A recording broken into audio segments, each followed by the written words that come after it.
नमस्ते दोस्तों। हम आए दिन एक मीडिया के वर्ग द्वारा ये कहा जाता है कि अल्पसंख्यकों के लिए सरकार कुछ नहीं कर रही। सरकार के द्वारा अल्पसंख्यकों को दबाया जा रहा है, उनको कोई सुविधा नहीं दी जा रही। ऐसे में अगर एक घोटाले का पर्दाफाश होता है जिसमें बताया जाता है कि अल्पसंख्यक संस्थानों द्वारा अपने अल्पसंख्यक ओहदे का इस्तेमाल करते हुए लगभग 144 करोड़ रुपए डकार लिए गए या उनका नाजायज़ तरीके से हड़प लिए गए, तो आप भी हैरान होंगे। लेकिन तब मीडिया का वो वर्ग बिल्कुल भी चर्चा नहीं करता, खामोश हो जाता है। आज इसी पे हम चर्चा करेंगे कि आखिर ये किस प्रकार से एक विशेष दर्जा प्राप्त करके सरकार से अनुदान लेते हैं इस तरह के संस्थान और फिर उसमें घपला करते हैं। मैं बता दूं कि अभी हाल ही में सीबीआई द्वारा लगभग 830 कॉलेजों के अधिकारियों पर इस तरह से फर्जी घोटाले के द्वारा 144 करोड़ रुपए का फर्जीवाड़ा करने के आरोप में एफआईआर दर्ज की गई है। इस मामले पर आज हमारे साथ चर्चा के लिए मौजूद हैं जाने माने सामाजिक कार्यकर्ता कुलदीप विद्यार्थी जी। कुलदीप जी, आपका बहुत बहुत स्वागत है हमारे इस कार्यक्रम में। कुलदीप जी, एक जो मैंने अभी बताया इस कार्यक्रम के आरंभ में कि सीबीआई द्वारा अल्पसंख्यक छात्रों को दी जाने वाली छात्रवृत्ति को हड़पने के आरोप में लगभग 830 कॉलेजों के अधिकारियों पर मामला दर्ज किया गया है और ये घोटाला है 144 करोड़ रुपए का।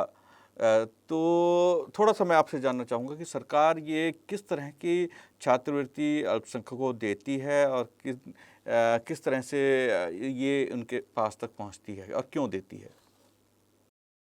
जी, बहुत बढ़िया। नमस्कार अमित जी, बड़ा अच्छा प्रश्न आपने किया है और बड़ा अच्छा मुद्दा लेकर के आप आए। इस घोटाले पर पहले भी सरकार की एक बार नजर गई है।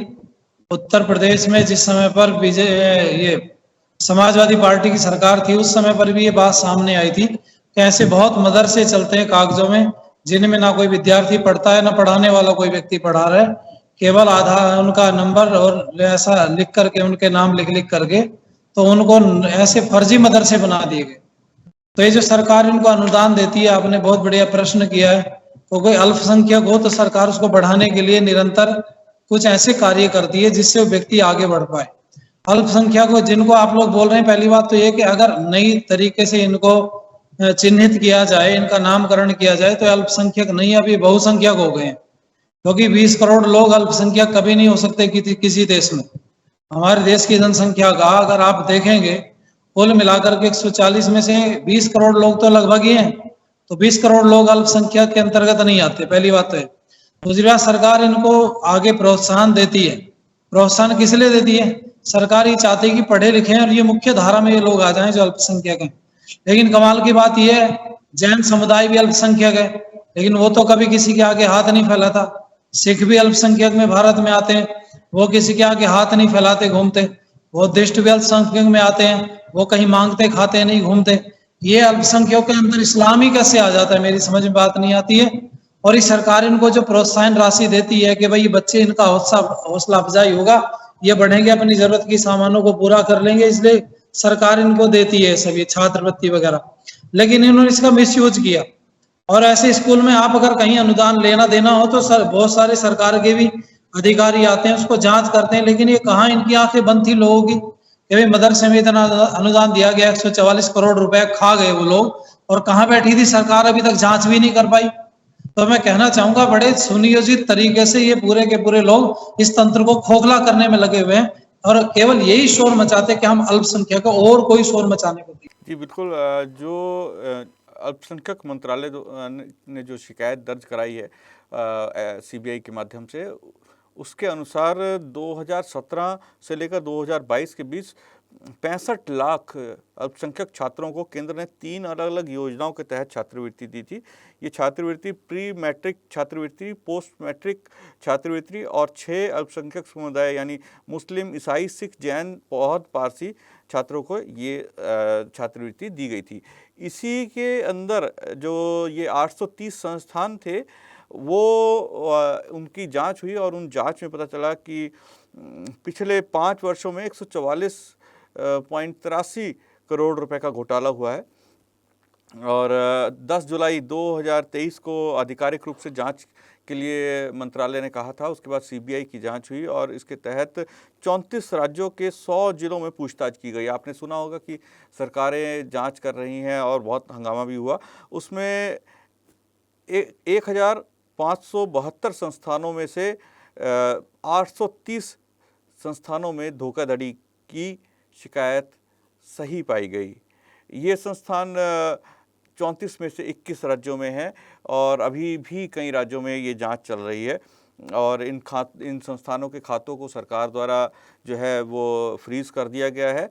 और मंत्रालय का कहना है कि घोटाला जो है 2007 और 8 से ही चल रहा है और अब तक इस योजना के तहत 22,000 करोड़ रुपए जारी किए जा चुके हैं और बीते 4 साल में सालाना 2,239 करोड़ रुपए की छात्रवृत्तियां दी गई हैं, हर साल दी जाती हैं।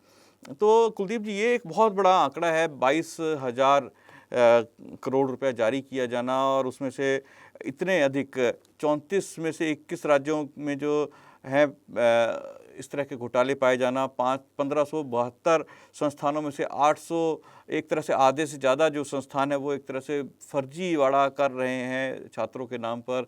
जैसे आपने बताया कि फर्जी आधार कार्ड, फर्जी बैंक डिटेल्स वगैरह दी जाती हैं, उसके बाद ये घोटाला। तो ये एक देश के बहुत बड़े घोटालों में से एक हो सकता है जिसे कि अब ये अंजाम दिया गया है। आप इसमें क्या कहना चाहेंगे?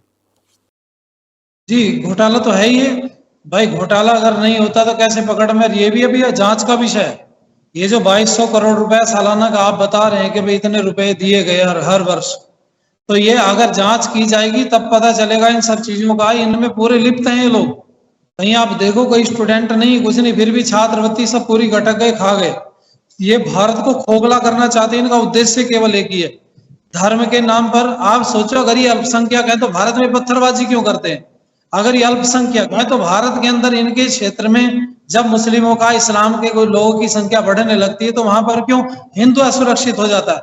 ये अल्पसंख्यक नहीं है, ये बहुसंख्यक हैं। केवल नाम के अल्पसंख्यक इसलिए क्योंकि लाभ लेने के लिए अल्पसंख्यक बने हुए हैं। इनको फायदा केवल सरकार से चाहिए। और मैं कहना चाहूंगा आप लोगों से, ये तो भला हो, परमपिता परमात्मा की कृपा हो गई कि घोटाला पकड़ा गया।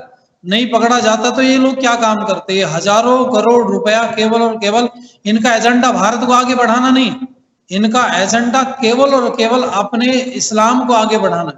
उस इस्लाम को बढ़ाने के लिए भारत को भी कमजोर करना चाहते हैं। भारत की सरकार कमजोर होगी तो अंदर आराम से पूरी अपनी मनमानी कर सकेंगे। तो हर तरह से किसी मोर्चे पर ये विफल नहीं होना चाहते, पूरी तैयारी के साथ में लगे हुए हैं। और हमारे वाले लोगों को आप देखेंगे अगर, तो आज भी बहुत सारे लोग इसको राजनीति का नाम देंगे। जी, तो राजनीति है, राजनीति की वजह से सभी हो रहा।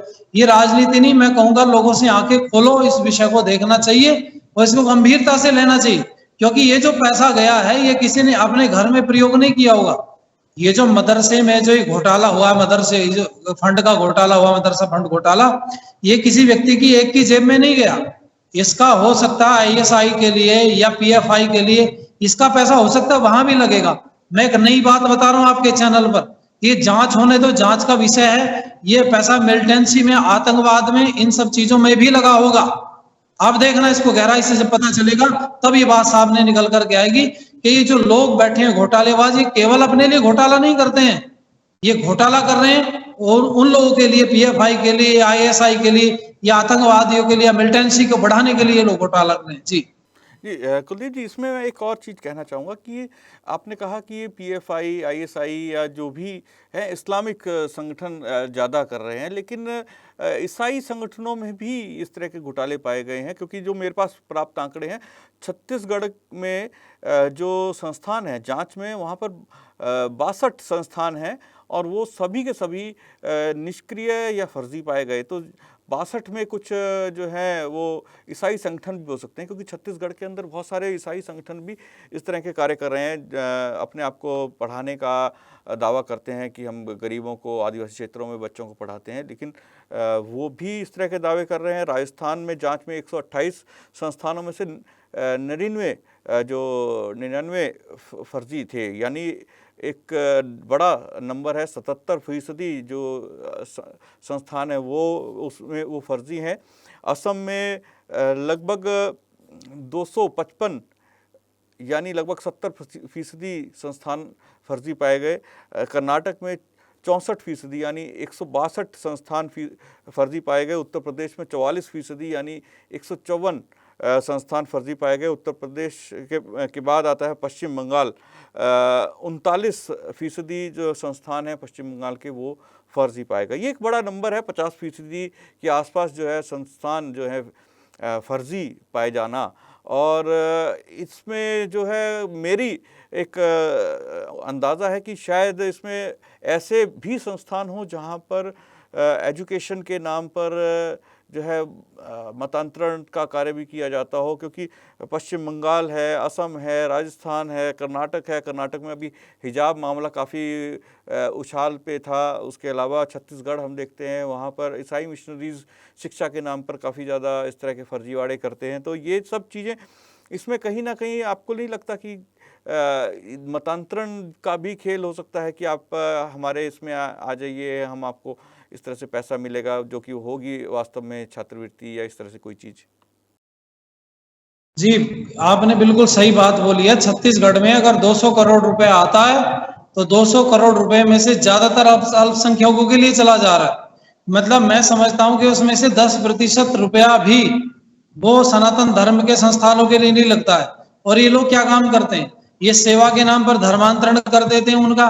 सेवा के नाम पर उनमें से अपने लोगों को मिलिटेंट बना देते हैं, या उस तरह के लोग उनमें से तैयार कर देते हैं। मतलब सेवा का नाम केवल है। जो भारत सरकार जो पैसा देती है ट्रस्टों को, वो ट्रस्ट का मतलब तो विश्वास करना हो गया, लेकिन ये ट्रस्ट बने हुए जरूर हैं, इन पे विश्वास करना मुश्किल काम है। और ये लोग इसको भली भांति कर रहे हैं। ये लोग खिलाड़ी हैं पूरे इस तंत्र के। आईडीसी आपने अगर पीछे पढ़ा हो या पीछे आपकी जानकारी में हो, इस्लामिक दावा सेंटर चलता था। उसका काम ही था, दावा का मतलब दावत देना, बुलाना अपनी तरफ। इनके पास पैसा आ कहां से रहा है? ये जो क्रिश्चियनों की जिन संस्थाओं का आपने अभी जिक्र किया, इनके पास भी पैसा कहां से आ रहा है?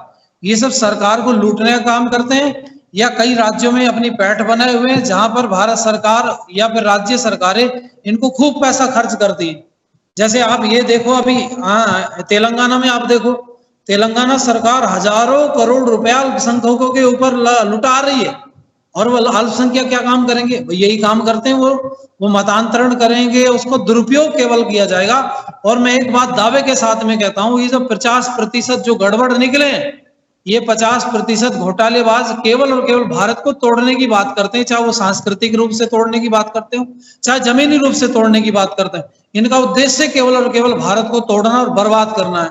ये जितने भी अल्पसंख्यक जिनका आप लोग नाम ले रहे थे, ये सब इसी ताक में बैठे हुए, कब भारत कमजोर हो और कब भारत का मतांतरण करके इस्लामिक लोग लगे हुए इसको इस्लामिक राष्ट्र घोषित कर दी जाए, और क्रिश्चियन लोग लगे हुए कि इसको क्रिश्चियनों का देश घोषित कर दिया जाए।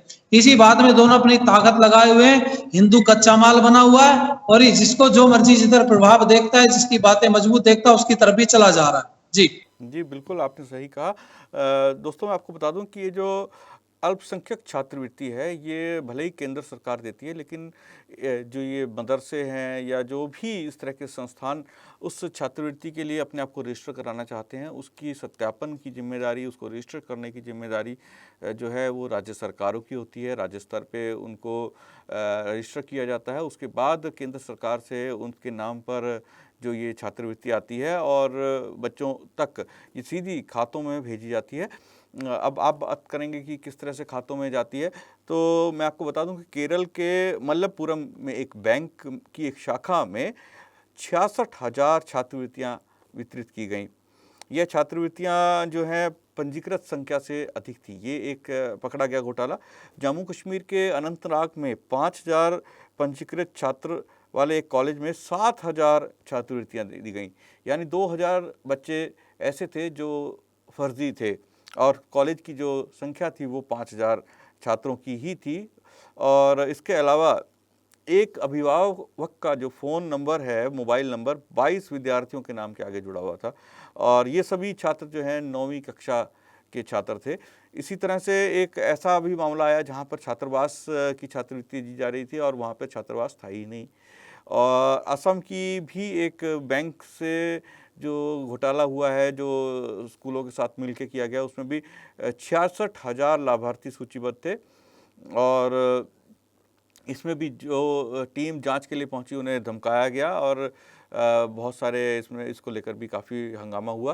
तो ये सब मामले जो हैं, इसमें बहुत से अधिकतर मामले जो हैं मदरसों को लेकर जुड़े हुए हैं, जहां पर बच्चों के फर्जी आधार कार्ड बनाकर लगा दिए जाते हैं या फिर वो मदरसे काम ही नहीं कर रहे हैं और उनके नाम पर जो लाभ लिया जा रहा है।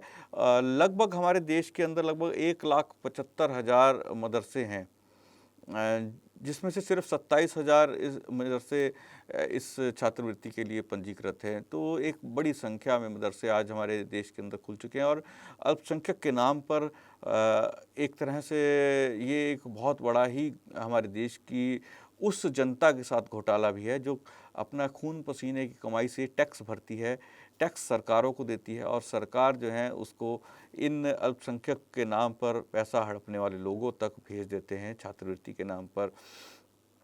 और कुलदीप जी, मैं एक चीज़ और भी आपसे जानना चाहूँगा। सरकारें जो हैं अल्पसंख्यक के नाम पर इनको छात्रवृत्ति देती है, टैक्स देती है, वहीं ये जो मदरसे हैं या जो ये चर्चेज़ जो स्कूल चला रहे हैं, चर्चेज़ विदेशों से पैसा लेके आते हैं और मदरसे जो हैं रमज़ान के दिनों में बच्चों को पढ़ाने के लिए पैसा मांगते हुए आम मदरसों के प्रतिनिधि देखने को मिल जाएंगे कि मदरसों में बच्चों को पढ़ाने के लिए पैसा दीजिए। तो ये दोनों ही चीज़ें कहीं ना कहीं एक तरह से पांचों उंगलियां घी में और सर भी कढ़ाई में वाली बात है कि सरकार भी पैसा दे रही है उन बच्चों के लिए और उसके अलावा वो अपने समुदाय से भी पैसा इकट्ठा करते हैं। तो ये तो एक बहुत ही बड़ा बिजनेस बना के रख दिया है। जी जी, सही बात आपने कही है कि पांच उंगली घी में और सर कढ़ाई में वाली बात है इनकी। ये बाहर से भी खूब मांगते हैं चंदा, लेकिन इस सरकार ने पीछे एक नियम बनाया था, आपको शायद जानकारी में आपके संज्ञान में होगा कि अब बाहर से जो फंड आता है उसको जांच करेगी सरकार और जांच करने के बाद ही पता चल पाएगा कि ये इनके लायक है या नहीं है, ये कहाँ से आया, कैसे आया, कहाँ पर लगेगा। उसी के तहत ये वाला जो घोटाला है ये भी उसी के तहत खुला है, क्योंकि भारत सरकार जांच कर रही है पिछले लगभग 1.5 साल से। इन्होंने बैन लगा दिया, हजारों करोड़ रुपया बाहर से आता था उस पर बैन लगा हुआ है इस समय पर, और अगर वहां से आता है किसी के थ्रू किसी तरह से तो उसको पूरी जांच के दायरे में रहना पड़ता है उसको और पूरा बताना पड़ता है हमने पहला भी पैसा लिया था तो कहां पर खर्च किया या इसको कहां पर करेंगे। तो सरकार अब नजर बनाए हुए है निश्चित रूप से। और मैं कहना चाहूंगा आप लोगों से, इन्होंने बड़ी मौजली भारत को तोड़ने की बड़ी बात की है, आगे अब देखो क्या होता है। लेकिन इतना जरूर है जब उजागर हुआ है, सामने आया है, तो इसकी पोल पट्टी खुली है, इसमें कमी जरूर आएगी कहीं ना कहीं।